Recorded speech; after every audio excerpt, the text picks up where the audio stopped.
Hi guys, I just got back from a dog sitting stay in Caloundra, Queensland, Australia. And honestly, I'm still buzzing from how good this trip was. Before accepting the sit, I had never heard of Caloundra. And apparently I wasn't alone because literally nobody I talked to knew where it was either. Even though it's becoming a rising tourism star among Australians, internationally it's still pretty unknown, which is probably why I liked it so much. Caloundra sits on the Sunshine Coast about an hour north of Brisbane, and it's known for its clean beaches, long coastal boardwalk, and this relaxed early morning lifestyle that feels very unbothered. I flew into Brisbane, although there's the Sunshine Coast Airport, but Brisbane is cheaper and just makes more sense for international flights. From there, I booked a transport with connection. They're, I think, the most popular airport transfer company around the Gold and Sunshine Coast, and they were pretty good. I must say, well organized and reliable. I will leave the link in the comment section for you guys. On arrival, I met my lovely host and Basil, the sweetest little Jack Russell boy ever. Let's talk about him.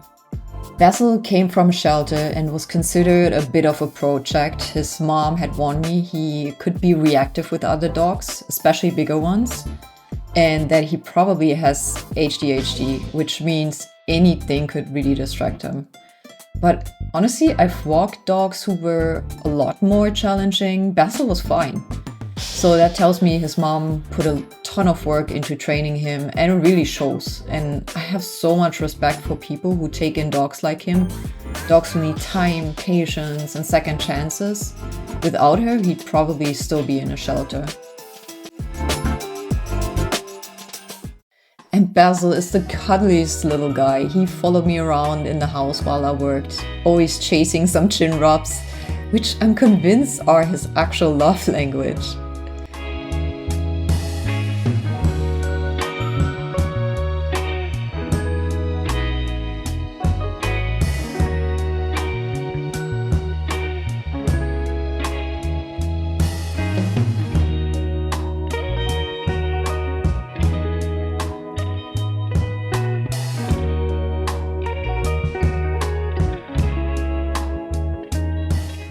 At night, he'd curl up with me on the couch, and I was also allowed to let him sleep in bed with me.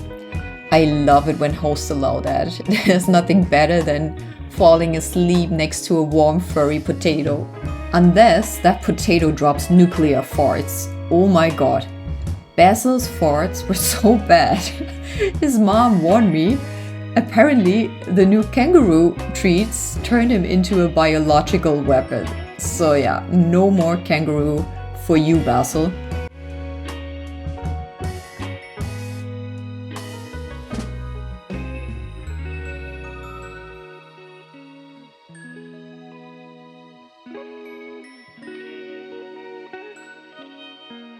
One thing I always loved about Australia, and Caloundra in particularly, is the early morning culture.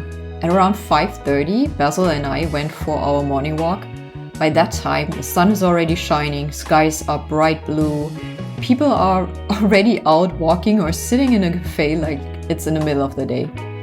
And just that first 1 hour walk with Basil in the morning put me in such a good mood every day.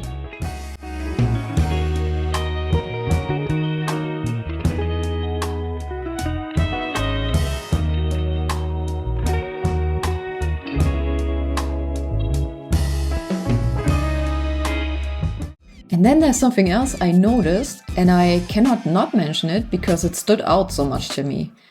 There's just so many dads, like dads everywhere. Dads at the playground with their kids, carrying babies in slings on their chest, dads doing morning walks together, each with a toddler in tow, like some kind of wholesome dad club. And the weird part is that I realized I've never seen this anywhere else where I usually travel, which is kind of a sad realization if you think about it. But Caloundra in general is a very family-friendly place.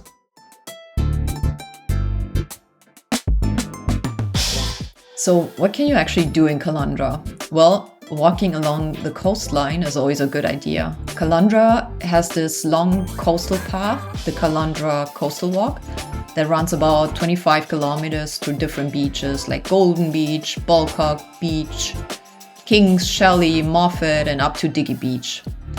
It's stunning, ocean views, cliffs, boardwalk sections, little coves, and plenty of spots where you just want to sit and stare at the water. If you are there between July and October, chances are good you even get to see humpback whales migrating north.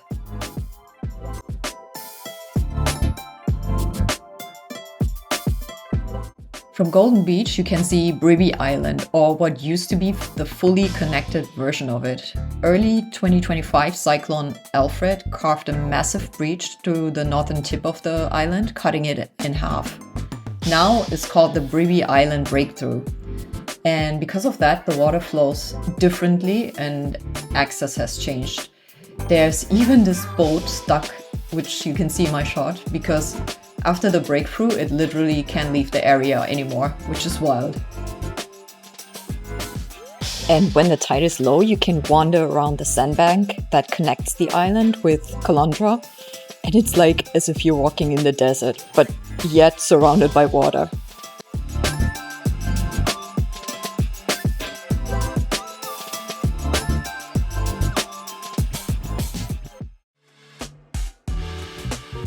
Every Sunday, there's the Caloundra Street Fair. Super lively, lots of food stalls with international cuisine, artisans selling handmade things, local arts, clothes. And of course, you have the mandatory German sausage food stall. It's a fun way to spend your Sunday morning.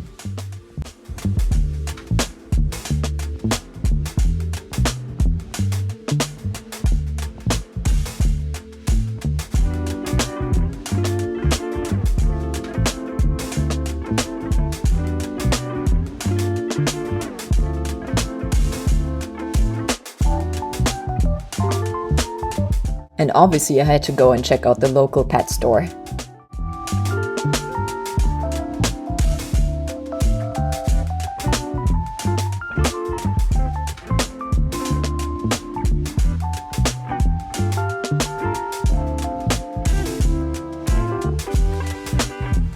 I also did stand-up paddling, which I always try to do when I'm somewhere where there's a lake or an ocean or whatever water is around. And it's especially nice on these pristine, calm waters, just super relaxing. You can paddle out to the sandbank, chill a bit, and just enjoy the view.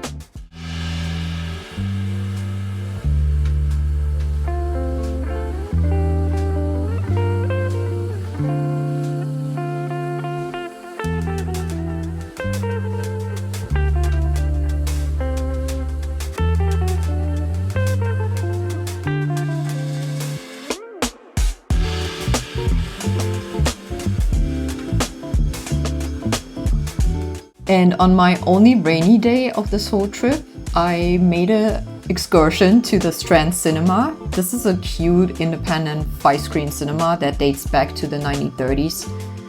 As you can see, it was already fully decorated and prepared for Christmas. That was a nice experience and a break from the beach walks. Halfway through my stay, my host returned and took Basil on a little camping trip for 2 nights. So I grabbed the chance to explore more of the region and rented a car.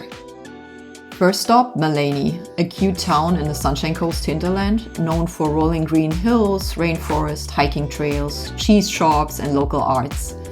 I did the Maleny Trail. It's an easy, scenic 6-kilometer loop that goes past the Obi Creek through wetlands and gives you views towards the Glasshouse Mountains.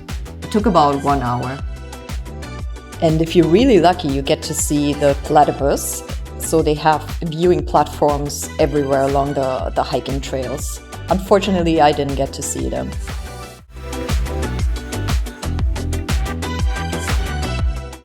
After the hike, I wandered around town. Maleny is full of quirky boutiques, bookstores, and independent cafes. It's super vibrant and colorful. I had a coffee and lunch at Concept Coffee before getting back on the road towards Kondalilla Falls. The waterfall itself drops around 90 meters into the steep, lush valley, and the main trail, the Kondalilla Falls circuit, is about 4.8 kilometers. You walk through eucalyptus forests, then it switches into full rainforest mode, like palms, strangler figs, vines. And there are lookout points along the way where you get these incredible views of the valley, and then you descend a ton of steps down to the rock pools.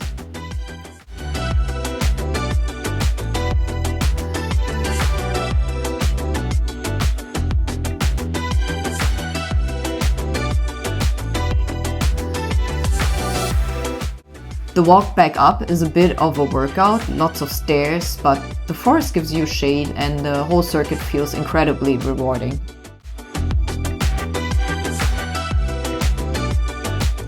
Then I continued to Mooloolaba, another Sunshine Coast beach town known for its surf beaches along Esplanade cafes and the Mooloolaba Wharf. I didn't do too much since it was already a long day, and so I just walked along the beach promenade and took some beautiful shots.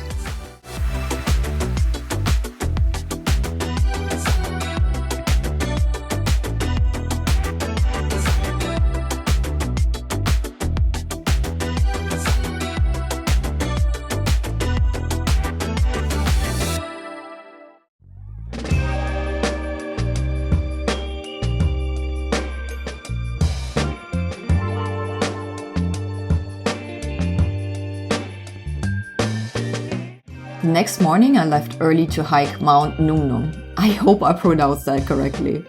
It is one of the volcanic blocks in the Glasshouse Mountains.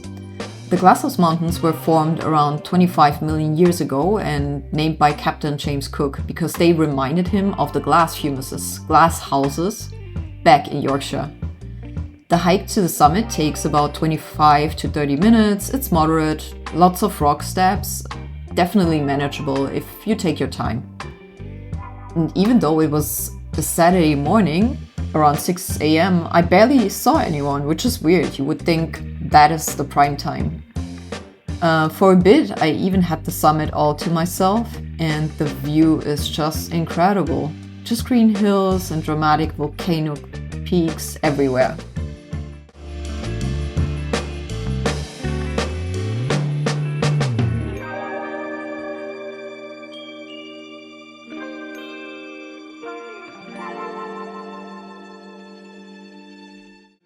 After descending, I drove to the official Glasshouse Mountains lookout point.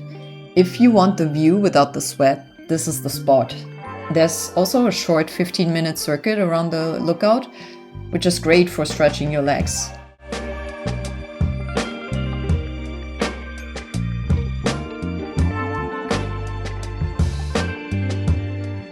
Just below the lookout point are two highly rated cafes. I stopped at the Lookout Cafe. And yes, the name is not false advertising.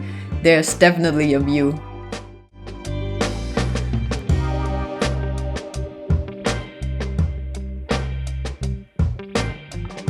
With new energy, I made my way to the Australia Zoo, which was just 15 minutes away. It's the zoo that was created by Steve Irwin's family. It started as the Beerwar Reptile Park in the 1970s. And grew into Australia's most famous wildlife conservation zoo. Today it's run by Terrier Irwin and the kids, and they focus heavily on wildlife rescue research and habitat conservation. The day pass is $73, which is not cheap, but honestly worth it. I haven't been to a zoo in ages because of ethical concerns, but here the animals genuinely looked well cared for and habitats were thoughtfully created. So that was my Caloundra adventure: dog sitting, exploring, hiking, beach towns, early morning sunshine, everything that I love. And Caloundra might not be the first place people think of when they plan a trip to Australia, but maybe that's the charm. It's so peaceful, friendly, scenic, and full of little surprises. If you've been here or know any other Sunshine Coast gems, drop them in the comments. I always love finding new spots. And if you enjoyed following along, hit that like button and subscribe for more hidden gem travel stories and pet sitting adventures. See you in the next one!